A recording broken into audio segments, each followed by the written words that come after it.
So we are here in the lovely print shop of Mr. Chris McCarvill of Dokken. Chris, how you doing, sir? Not too bad, man. How are you? Pretty good. Thanks for coming down. Thank you for feeding me pizza. I might have sauce on here, so ignore that if I do. Got orange triangles. It's nice. Yeah, it was, it was good pizza. Better than Poughkeepsie pizza. New Haven. Yeah. So how are things going, everything? You got a lot of bases here, obviously. How's the shop been? You got to tell them a little bit about what you do when you're not on the road, because it seems maybe more busy than when you are on the road in some ways. Both are busy. Yeah, there's not a lot of recuperation time. I'm a co-owner of a screen printing company, so that means T-shirts, hoodies, stuff like that. And some are very big clients and thousands of pieces, and it's a lot of stuff. And I have a partner, and we worked together for a long time, and we became the owners, and we got 15 people on the staff, and it's 10,000 square feet, and it's out of control. So how is it trying to balance that with, like, music? Because those are two major things. It's not like one's, like, a part-time job. Like, it's something you have to put some attention into. So how is it trying to balance that in road life? Well, it's not an easy balance. It's like, there's a price for everything. So it's like the shop is a full-time job. I mean, like, I could do that and still be pretty beat, but I love music very much, and it's something that I just feel compelled to follow. So it's like I need to do it. So I just, it's like, if you want to do it, you got to do it. Yeah. Like, I get really tired. That's why I look like this. I don't know. I mean, so far it's worked out for you. So now it's the start of music. You seem to play a lot of different styles bass-wise. Like, when you're doing your solo, you'll be, like, doing slap. You have, like, really fast finger picking. So walk us a little bit through the evolution of, like, yourself as a bassist. Where did you start? Where did you kind of... You really want people to start going, like... Well, I started when I was a little kid. My aunt gave me a toy guitar, and I took the top two strings off it, and I tuned it all low, and I tried to play to the radio. Just with one finger on each hand, because I just like bass. I don't know. I've always been drawn to it. So then I started realizing you play with more fingers, and I used to imitate everything I saw on MTV, and took lessons, played in bands when I was a teenager, and I realized I couldn't keep up with the drummer. Like, I felt like I wanted to do what the drummer was doing. So I started playing with three fingers on my right hand, which, if you know anything about music, it's mostly groups of four. So if you're trying to accent, like, 1 and 3, you have three fingers, it's going to be on a different finger each time. So I had to teach myself to play again, and I just kept... I'm not very moderate. Well, so I got into bass. I went out to BIT, Musicians Institute, when I was 17, graduated high school. The following day, I moved to Hollywood, and that was crazy. I lived on a corner of 3 rival gangs, Bloods, Crips, 18th Street Gang, who were all trying to kill each other. And if you happen to be at the wrong place at the wrong time, that was not a good place to be. Yeah, that sounds rough. Yeah, but I think it's formative. It's like, that's one of those, like, I hated it. I was scared to death. I mean, I'm not going to say it didn't have an effect on me. I hated it. But it's something I cared about learning music, and I care very much about creating and playing music. And it's like, to me, the knowledge I was getting, it was worth putting myself through that. And what's funny is people I've met over the years, Lita Ford's bass player, Martin Anderson, was in my class. We were in the same class together. So that's what I mean by the phone. But yeah, he's somebody you should probably talk to also. He's probably got a whole bunch of good stories too, because it's, we kind of come from the same place. And at the time it was the 80s. So there was, like, Billy Sheehan, Racer X, all that, the shred stuff, that was common. And I was very interested in new wave without knowing it, because that's what I was hearing on MTV and on the radio. So keyboards, I thought it was bass. I didn't realize it was keyboards. So I kept trying to learn keyboard parts on bass. And that's how I play like I do. I keep trying to sound like a keyboard. So how did you fall into a band like Dokken then? Because you obviously, like, your style, like what you do is Samurai Cab Company, like, that's very different, and that's more I'm assuming, like, what you were brought up with. How did you fall into the Dokken gig? Well, some of it, again, like, I moved to LA in the late 80s, so it was post Guns N' Roses, it was pre-grunge. So what was happening at the time was there was a lot of bands based on image. And I was young, and I have curly hair, if you can't tell, and it doesn't grow. So it's like, I would go on auditions for bands and I couldn't get into them because of my hair, because of how I looked. Yeah. They're like, we love you. You play great. You sing really good, but you look terrible. You either get hair extensions or you can't be in the band. I got that all the time. So part of it was that I wanted long hair and I just didn't know how to grow it when I was a kid. So it kept breaking and it was like, whatever, it was a mess. But once I kind of started thinking about having an image, like going along with music, being able to play and then looking like something, it just sort of, I think all you can do is increase your odds. You know what I mean? You can't engineer it. It's sort of like, I also do artwork. So I was doing artwork for a friend. He invited me to his house. He's friends with with Mike Vicera. He's a singer from Connecticut and stuff. He's from Obsession. He's played with Ingve, a whole lot of guys. He's fantastic. So I met him. I played on some of his stuff. I met other guys. That led to this. I ended up meeting, doing some artwork for a guy named Jim Paitis, who was doing business with John Levin from Dokken. So it was actually through artwork that I kind of got into Dokken. So was it tough for you to try to learn that style, or are you just able to really adapt well to like different genres of music? I liked Dokken growing up, so it's not a stretch for me. You know what I mean? Like, it's definitely in my wheelhouse. I think what I was trying to say was I got asked to play metal, and I got asked to play shred metal a lot because I could. Yeah. It's like that, and I look right. I mean, that's like, I remember being in bands with people, like, because I don't really listen to metal, but it's one of those, I look like that. My friend's like, yeah, man, you dress like a cop, but you're not a cop.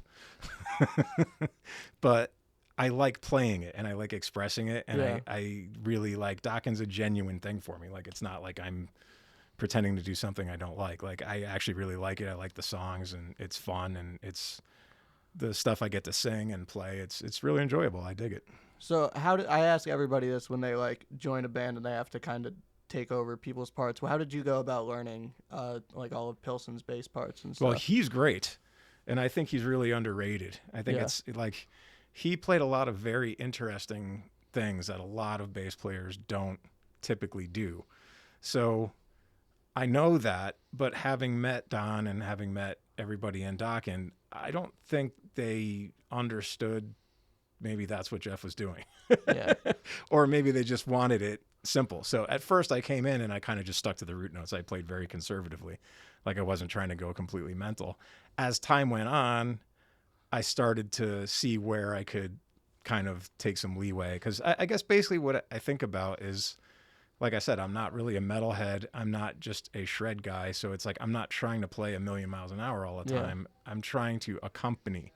Like, I try to think about, the song is Dream Warriors. What's it about? It's about these kids. They can't fall asleep. It's like a scary movie. So if I'm going to accentuate that, I have to kind of think of what's the song saying and how can I make that come across.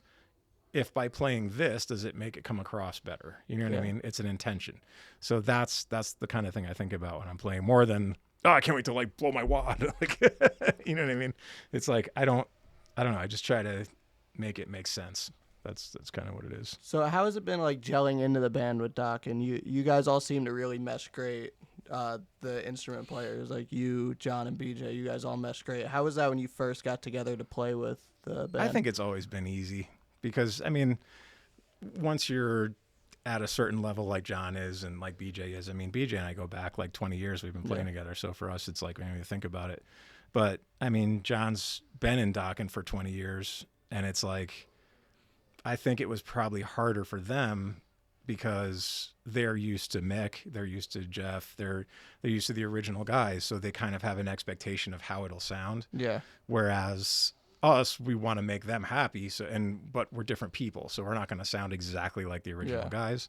I think we're close enough, and I think enough time has passed where most of us are comfortable with how it sounds. Like I know without a doubt that it can be complete blackout, and I know if we go on stage, I trust everybody's going to play well. Yeah. I don't have to, there's no anxiousness there about that. So now how has it been, recently you guys have been doing some shows with George too. He's been coming out in the end. I know if I were in your shoes, I'd be very nervous. I'm assuming you are obviously a better bassist than I am. I don't really play that Never well. know. But I would hope so. But how does that make you feel getting to play with like the original guitars for Dokken? Does that kind of change your approach at all, or is that just all? I listen. So if my approach changes, because I really am big on like musical conversation, which in Dokken is not really that's not a focus. Like the bass has never been that dominant of an instrument in Dokken. It's a very supporting role. It's more of a singing gig. So when George comes out, George likes to jam. He likes to make stuff up on the spot. I think what he tends to go for, I'm just not used to. Yeah. Like he goes for some unusual harmonic shapes and stuff, and that's really cool. It's just in the scope of trying to figure that out in person is a little daunting, so I just try to support. But I also, and I don't know how much conversation there is because he's the name, just like John is the name, and I try to make those guys sound good. I mean, that's really what my job is in Dokken. So did you get to rehearse with George at all, or was this just like you thrown into it? No, Dokken doesn't rehearse. That's not, we don't, I mean, we might work stuff out in a hotel room or backstage, like right before we go on, but we don't like physically rehearse. Never. I mean, it's worked out so far at least. Yeah, but that's what I mean. Like everybody's kind of at a level, like Don can go, hey, we want to do this song tonight. And we're like, okay, let's do it. Yeah. You know, like it doesn't mean it'll be perfect. Like, you know, we don't play to tracks. So it's like we can kind of do whatever we want. We just have to pay attention. And I think it's, you know, none of us are young. We've kind of been doing this a long time. So we kind of know how to communicate. Like if stuff falls apart, like if Don's mic isn't working or something, I mean, we'll just figure it out. We just have to make it work. That's all. It's just, you know, it's your instincts develop not only as a musician, but as a band too. Yeah. Like when you play together, you kind of, those instincts get better as you know, time goes on. So have you been able to have any conversations with Pilson at all about the gig or no? Not really. I talked to Jeff when we were editing the Japanese video when the original guys went to Japan. I video edited it, and I edited that one, and I actually did it right there at that dusk. So I talked to Jeff a couple times about that because there was some confusion about one of the camera angles. Yeah. And just trying to figure out, you know, kind of I just wanted everybody's 2 cents, you know. It's like, what do you guys want? Because I want to make this good for you guys, you know. And like we've talked a couple of times on the phone. Yeah. So, but I don't really know Jeff very well, but he's a totally nice guy to me. I mean, have you asked him anything about playing with Dokken? Like, just any questions that you have about the gig, or has this just all been you're figuring it out on your own? I don't know. I you know, like I haven't talked to Jeff. No, not about that. Like I've tried to just kind of make it feel right. Yeah. You know what I mean? Like, so whatever that takes. It's kind of like I'm the age of a person that's a Dokken fan. So it's like I try to think about that person. What do they want to see? What do they want to experience? And like I want to do that. Like I want to give them that. Yeah. Like that's kind of my priority is like it's not so much how to put a spotlight on me. It's sort of like how can I make this experience meet what people kind of expect? Like that's fun for me. Like I like to do that because if I was in the audience, I kind of think about what I'd like to see. Yeah. So it's like, I want to be that, you know, like that's what I feel like is my role. And a lot of times it's pretty restrained as far as like the way I sing, the way I play on purpose. Like that's something I want to do because I want to support Don. I want to support the whole thing and make that sound good. And it's nice to hear that that's appreciated because I do hear that. So it's cool. So now we got to go over to Samurai Cab Company. First of all, where did that name come from? That's a very interesting. Yeah, it's a font. That's where the name came from. I wish I made it up, but I didn't. I love it. It's silly, but originally BJ and I toured with Dokken in 2008. Yeah, and near the end of that tour, we weren't playing together, and we were just like, hey, we should put something together, you know, because who knows if this Dokken thing's gonna last. And we live 45 minutes away from each other. So we're like, all right, let's put something together. So originally it was a cover band. Our friend Ross put it together, and he suggested I sing lead, which I was like, no, I can't do that. I'm not a lead singer. But he really pushed me on that. So I started doing it. He booked a million shows. So it was BJ and Ross and I, and we just went out and we played our asses off. And we had lineup changes and stuff, and it went probably a good 5 years or so, and that turned into Max Explosion basically. Like it's Jimmy Bell is a guitar player that's also local to us. He plays in Autograph. I think he's on a boat right now. So is he? Safe Yeah. sails. Jimmy Bell, Jaime Campagna. So Max Explosion started, and basically that sort of ran its course for me. Like I feel like we wrote some good stuff. We had some good times. I love everybody. It's not like anything personal. It's just I felt kind of exhausted. And during COVID, both Chuck, our guitar player from Samurai, who we ended up with, and a good friend Tony May and I, who I played in metal bands before Dokken, long before that, they both reached out to me in the same week during COVID. And were like, "Hey man, I really want to do something." So I'm like, "Okay, this is universe talking to me. I got to do something here." And I had many requests, people asking locally for Samurai because we were just very irreverent. Yeah. I mean, I took the music very seriously, but everything else was just really silly and fun.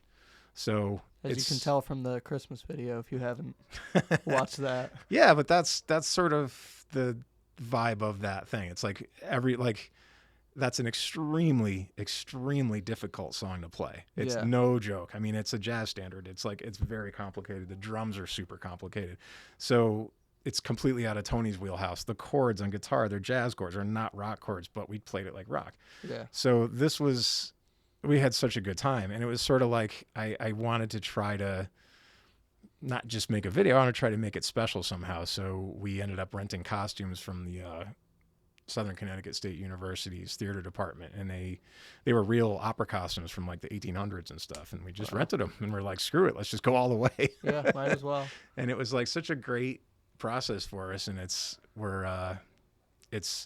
we couldn't figure out a name. We were going to call it something else because it is something else. It's not really a cover band. Like we just started doing this stuff because we wanted to at least get people used to what we're about. Yeah. So I don't know. We took some time off. I guess we just couldn't come up with another name, so it's Samurai. It definitely fits the like insanity overall of everything that's going on. Yeah, and I'm excited. We're writing like crazy, and we're recording, and it's actually, our guitar player's showing up in a little while too. We're gonna work on stuff in here.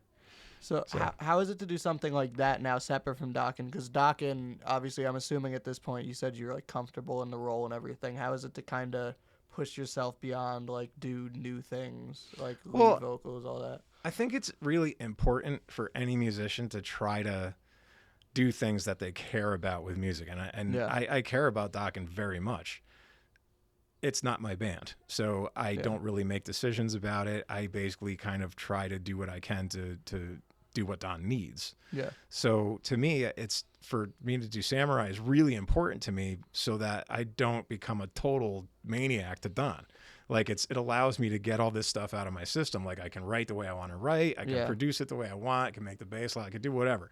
It's like I can do artwork the way that I think is cool, as long as the guys like it. I'm not trying to be a megalomaniac, but it's so I mean, I think it's good for any musician. It's like our drummer. He's got like 3 different bands he plays with, and like he comes from a completely different background than mine. So I think it's important for him to do that because now he's not relying on our band for everything. Yeah. You know, it's kind of like when you have a spouse or you have a girlfriend or whatever, it's like you need friends as well, because if you place all 100% on that one person, it's just not fair. You know, it's like you can't, and I feel like that with bands. I feel like it's not like I can't expect Dokken to fill the entire spectrum of what I love about music. It's just not reasonable. So I feel like it's doesn't make Dokken any less a priority. Like when something comes up, I do Dokken. I mean, that's just what happens. It's just, I think it's important to pursue stuff that makes you happy, So how are you planning on gigging with Samurai? Are you just going to do shows around the area, or are you going to try to like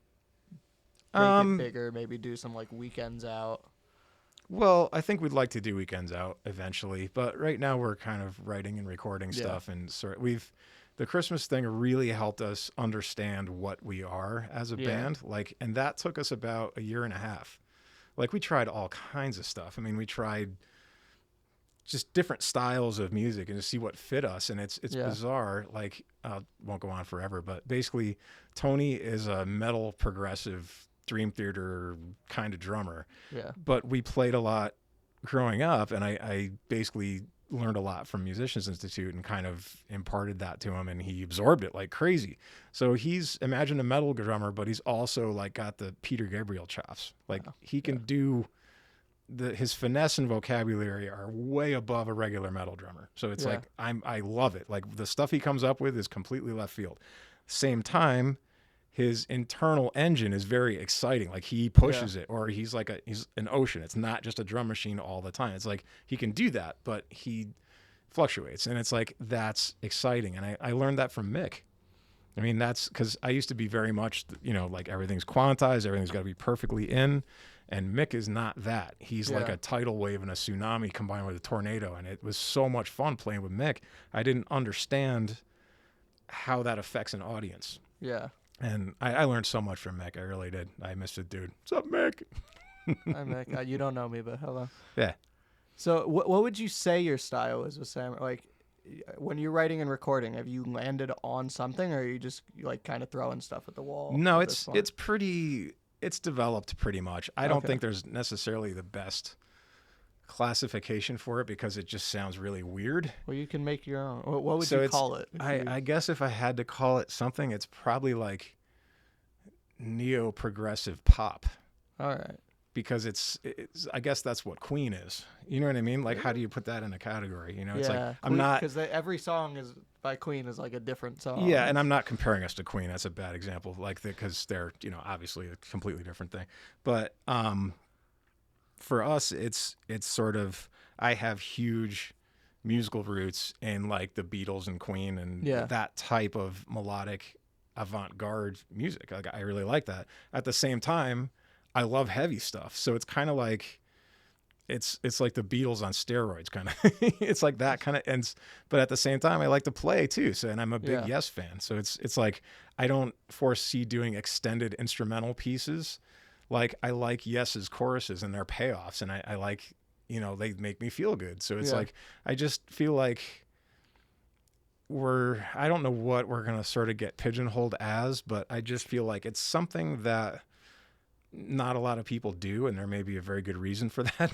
We'll find out. Yeah, but I feel like it's something that's generally overall uplifting without being smarmy. I mean, that's kind of what it is. I feel like it's something that I want to be able to crank in my car, and it makes me feel good, and I want to pass that on, that's. So you talked a little bit about like the freedom of being able to write like what you want and all that. You guys, Dokken, have been in the studio recently too for a while. How has that process been writing wise? Are you doing some of the writing, and are you trying to like write Dokken songs like based on what you think people would want to hear, or like how is that for you? Yeah, I sent some stuff to Don way back because we started like at least a year ago, something like that. Yeah. And it's probably not what Dokken is or wasn't really appropriate for the direction of the album. So pass. Well, is what it is. It's cool. Yeah.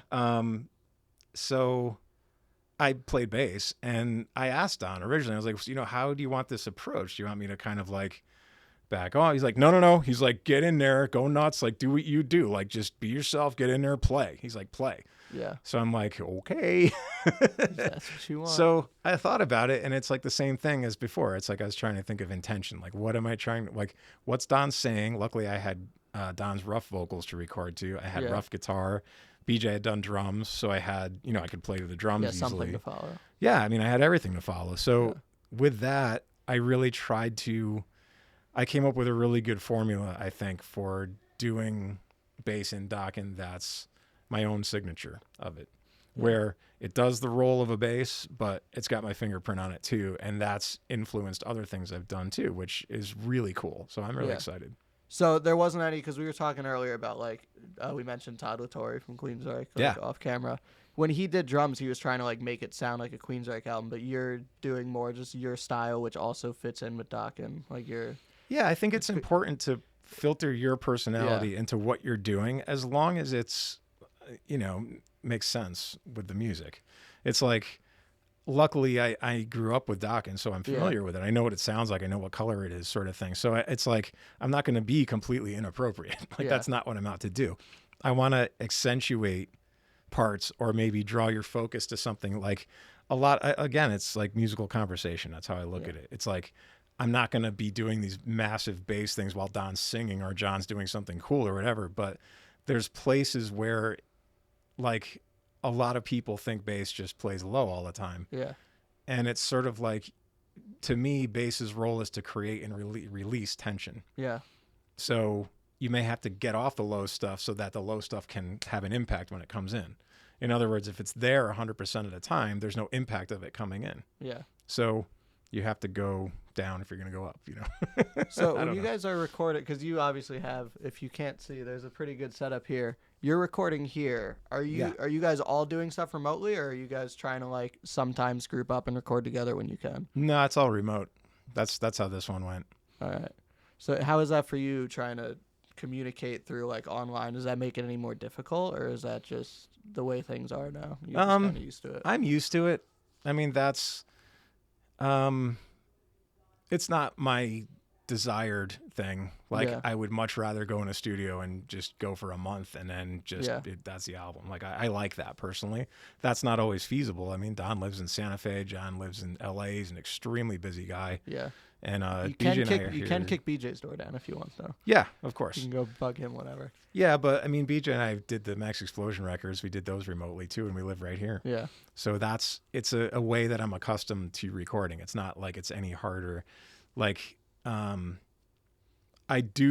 think you capture something different when you're all together. Yeah.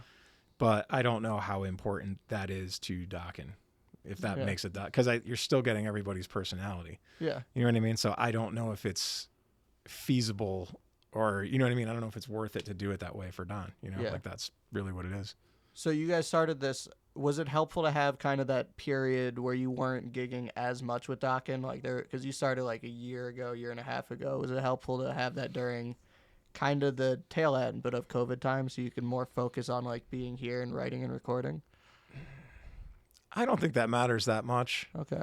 Because basically I'm sort of writing and recording constantly anyways. Yeah. It's just happened to be Dokken stuff. So, and it always seemed like when Don needed tracks, it was right in the middle of like my basement flooding and work being completely out of control. And it's like, oh, I have to run around and do, like, it's, you know, it's never at a good time. And he did that for a reason. that was just to mess with you. Yeah. No, but I mean, it's, you know, it's it's kind of like running the shop, and I have a family too. So it's kind of like doing everything and music on top of it is just a lot to begin with. Yeah. So it's like, you know, like I said, I drink coffee now. I don't. I told him I'll get there at some point. Yeah. But I don't know if you can share, but how far along would you say you guys are with the record? It's finished. It's finished? Totally finished. Do you guys have a date in mind? You don't have to share it, but do you think you have a date in mind? Yeah. Yeah, the label does. And I think the way Don explained it to me is that they have to release, they had other things in the pipeline that they have to release first. So that's really that's why it's taking a long time. Okay. But the good part, I have to tell you, is Don sounds fantastic on it. He sounds great. It's awesome. Like I mean, I talked to him on the phone about this a bunch of times, and it was like he redid his vocals like 3 times. Yeah. I mean, he didn't just phone it in. I mean, he really worked hard on it. And I can honestly say that, like, as someone that, you know, I like Dokken growing up and stuff, I can't imagine any Dokken fan being disappointed by it. Yeah. I really can't. Don really sounds good on it. That's really cool to hear. Are you guys going to plan on doing any of the new stuff live once it's out? I hope so. Yeah. How much do you want to, how much do you want to do if you have control? I don't know. That's a tough question, because I think, like, I think it's important to at least play something off it, like 1 or 2 of them. I also know that if it's not something that people universally latch onto, like if it doesn't sell, you know what I mean? Like, I don't know if that's something people want to hear. Yeah. You know, so it's like it's tough, because I think it's tricky to find a balance. Like, you don't want it to be like end up being like a cover band of yourself, you know, for Don. But at the same time, you want to play stuff that people want to hear. So if people want to hear it, then we'll play it. I mean, that's really how it goes. Yeah.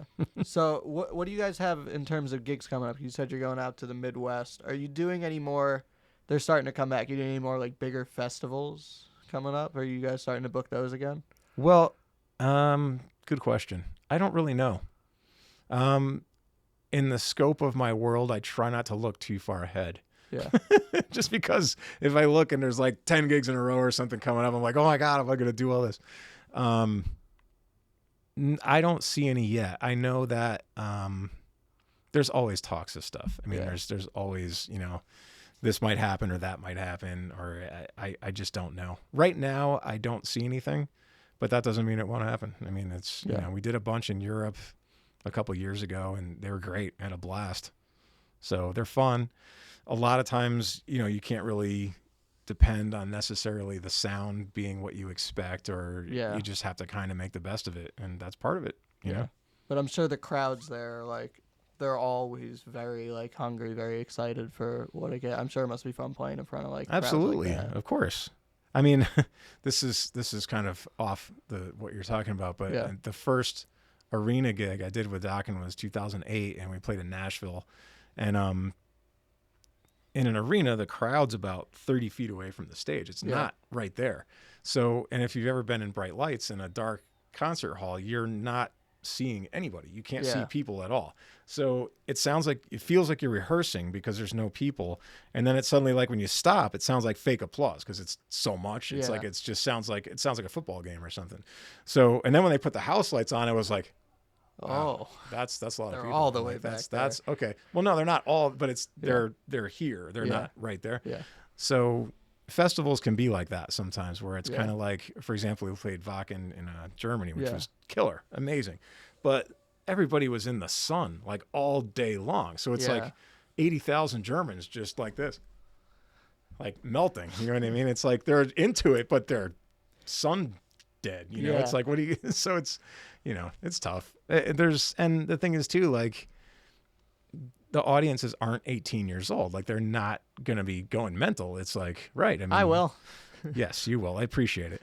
But it's like, most people, it's sort of like, this is like way past my bedtime. It's like, that's kind of what's going on. So, I mean, Don said it best. He said that, like, he'll stop having parties if people stop showing up. I mean, that's kind of what it is. Well, that is all I have for you. If there's anything else we haven't touched on, feel free to say it. You have the floor. But nice. No, I think I talked enough, man. That's cool. I'm psyched to see you out there. It's cool what you're doing with all this stuff. I mean, Thank you. Yeah, man. All good. Yes. Thank you very much. Thanks, dude.